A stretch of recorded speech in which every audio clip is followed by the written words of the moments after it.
ರೇಣುಕಸ್ವಾಮಿ ಕೊಲೆ ಕೇಸಲ್ಲಿ ಆರೋಪಿ ದರ್ಶನ್ಗೆ ಸಂಕಷ್ಟ ಎದುರಾಗಿದೆ.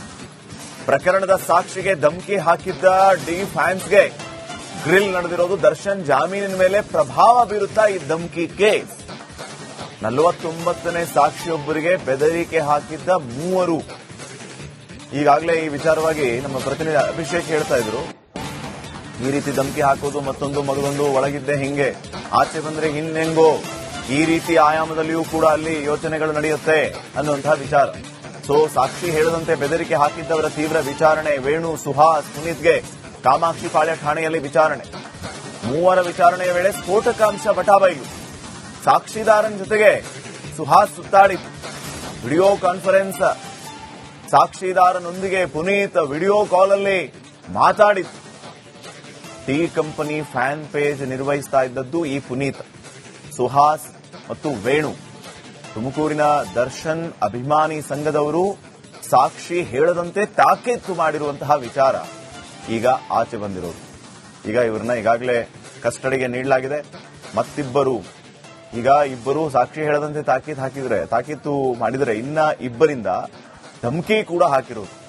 ಫೋನ್ ಮಾಡಿದವರಿಗಾಗಿ ಈಗ ತಲಾಶ್ ನಡೆದಿದೆ ಪೊಲೀಸರಿಂದ.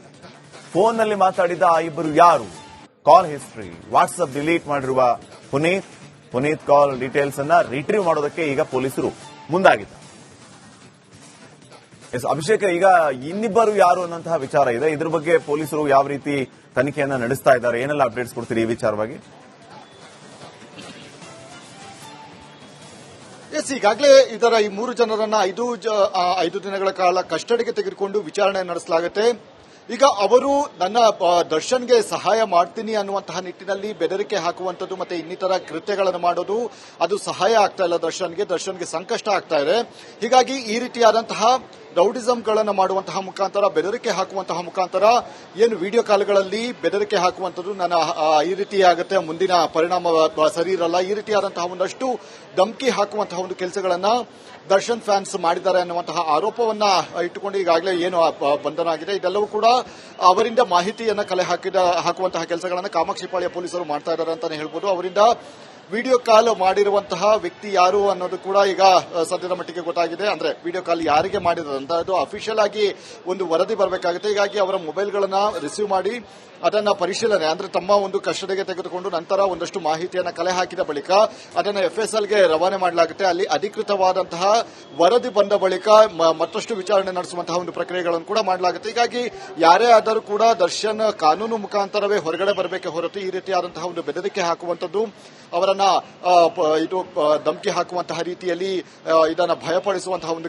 ಕೃತ್ಯಗಳನ್ನು ಮಾಡುವಂಥದ್ದು ಅದೆಲ್ಲವೂ ಕೂಡ ತಪ್ಪಾಗಿರುತ್ತೆ. ಇದು ಕಾನೂನಿನ ವಿರುದ್ಧವಾದಂತಹ ಒಂದು ಚಟುವಟಿಕೆ ಆಗಿರುವಂತಹ ಕಾರಣದಿಂದಾಗಿ, ಅದು ಅಲ್ಲದೆ ದರ್ಶನ್ ಅವರು ಹೊರಗಡೆ ಬಾರದ ರೀತಿಯಲ್ಲಿ ಅವರ ಫ್ಯಾನ್ಸೇ ಕಾರಣ ಆಗೋದಕ್ಕೆ ಈ ರೀತಿಯಾದಂತಹ ಸನ್ನಿವೇಶಗಳು ಕಾರಣ ಆಗ್ತಾ ಇದೆ ಅನ್ನೋದಕ್ಕೆ ಇದೊಂದು ಉದಾಹರಣೆ ಅಂತಾನೆ ಹೇಳ್ಬೋದಾಗಿದೆ. ಈಗ ಸದ್ಯ ಆ ಆರೋಪಿಗಳನ್ನು ಕಾಮಾಕ್ಷಿಪಾಳ್ಯ ಪೊಲೀಸರು ತಮ್ಮ ಒಂದು ಕಸ್ಟಡಿಗೆ ತೆಗೆದುಕೊಂಡಿದ್ದಾರೆ. ಮತ್ತಷ್ಟು ವಿಚಾರಣೆಯನ್ನ ನಡೆಸುವಂತಹ ಮುಖಾಂತರ ಈಗಾಗಲೇ ಅವರಿಂದ ಹೇಳಿಕೆಗಳನ್ನು ಪಡೆದುಕೊಳ್ಳುವಂತಹ ಕೆಲಸಗಳನ್ನು ಕೂಡ ಮಾಡ್ತಾ ಇದ್ದಾರೆ. ಹೀಗಾಗಿ ಇದು ಸಾಕ್ಷಿಗಳನ್ನ ಅಥವಾ ಬೇರೆ ಯಾರಾದರೂ ಇವರು ಅಲ್ಲದೆ ಇವರ ಹೊರತುಪಡಿಸಿದರೆ ಬೇರೆ ಏನಾದರೂ ರೌಡಿಗಳನ್ನ ಹೆಸರನ್ನ ಹೇಳಿಕೊಂಡು ಇವರೇನಾದರೂ ಧಮಕಿಯನ್ನ ಹಾಕಿದ್ರು ಅನ್ನೋದು ಕೂಡ ಇಲ್ಲಿ ಬಹು ಮುಖ್ಯವಾದಂತಹ ಒಂದು ಅಂಶವಾಗಿರುವಂತಹ ಕಾರಣದಿಂದಾಗಿ ಆ ಆಂಗಲ್ನಲ್ಲಿ ಕೂಡ ಪೊಲೀಸರು ಅವರಿಂದ ವಿಚಾರಣೆ ನಡೆಸುವಂತಹ ಒಂದು ಪ್ರಕ್ರಿಯೆಗಳನ್ನು ಕೂಡ ಮಾಡ್ತಾ ಇದ್ದಾರೆ. ಮತ್ತು ಯಾರು ಧಮಕಿಗೆ ಒಳಪಟ್ಟಂತಹ ವ್ಯಕ್ತಿ ಏನಿದಾರೋ ಅವರಿಂದ ಹೇಳಿಕೆಗಳನ್ನು ಪಡೆದುಕೊಂಡು ಇವರನ್ನ ಹೊರತುಪಡಿಸಿ ಬೇರೆ ಯಾರಾದರೂ ರೌಡಿ ಎಲಿಮೆಂಟ್ಸ್ಗಳಾಗಿರ್ಬೋದು, ಆಂಟಿ ಸೋಷಿಯಲ್ ಎಲಿಮೆಂಟ್ಸ್ಗಳಾಗಿರಬಹುದು, ಅವರು ಏನಾದರೂ ಕರೆಯನ್ನ ಮಾಡಿ ಧಮಕಿ ಬೆದರಿಕೆ ಹಾಕುವಂತಹ ಕೆಲಸಗಳನ್ನು ಏನಾದರೂ ಮಾಡ್ತಾ ಇದ್ದಾರೆ ಅನ್ನುವಂತಹ ನಿಟ್ಟಿನಲ್ಲಿ ಕೂಡ ಒಂದು ಪೊಲೀಸರ ತಂಡ ಅವರಿಂದ ಮಾಹಿತಿಯನ್ನು ಕಲೆ ಹಾಕುವಂತಹ ಕೆಲಸಗಳನ್ನು ಕೂಡ ಮಾಡ್ತಾ ಇದ್ದಾರೆ. ಹೀಗಾಗಿ ಈ ರೀತಿಯಾದಂತಹ ಒಂದು ನಿರಂತರ ಪ್ರಕ್ರಿಯೆಯಿಂದಾಗಿ ಮತ್ತಷ್ಟು ವಿಚಾರಗಳು ಹೊರಬರುವಂತಹ ಸಾಧ್ಯತೆಗಳು ಕೂಡ ಇದೆ.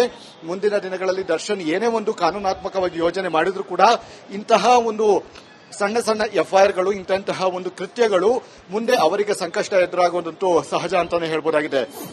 Shripad, okay, thank you.